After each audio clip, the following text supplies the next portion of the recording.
The cat in the walls. When Dan first heard the scratching, he thought it was just an old house, settling. But as the days passed, the scratching became more persistent, more deliberate.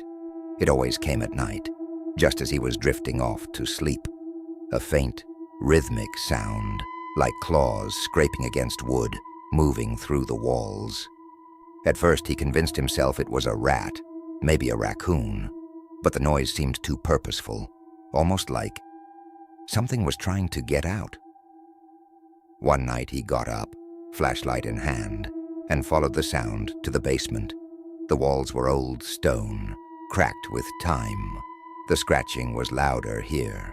He pressed his ear against the cold surface and heard something else, a low, throaty growl. Dan stepped back, pulse hammering. Something was behind the wall, something alive. The next morning, an exterminator found no signs of infestation. Probably just an old pipe making noise, he said. But Dan knew better. That night the scratching returned, closer. Then came the whispering. "Let me out." His body went cold. The whispering grew louder, more urgent. "Let me out, Dan. I'm hungry." A deep thump sounded against the wall. Then another. Something was pushing from the other side. That was the night he started tearing down the walls. He worked feverishly, crowbar in hand, ripping through the plaster and wooden beams. Dust filled the air, making him cough. His hands bled, splinters embedding in his skin. But he didn't stop. He couldn't stop. And then he found it. Behind the layers of old wood was a cavity, and within it, crouched like a spider in its web, was a cat. Not just any cat. It was massive, its fur black as oil, its eyes, God, its eyes, were bottomless pits, gleaming with hunger. It let out a low, gurgling purr and stretched, bones cracking as though it hadn't moved in centuries. "Thank you, Dan," it purred. "I was so very, very hungry." Then it lunged. Pain seared through his arm as claws tore into his flesh. He stumbled back, but the cat was too fast. It crawled up his chest, its breath rancid and ice-cold.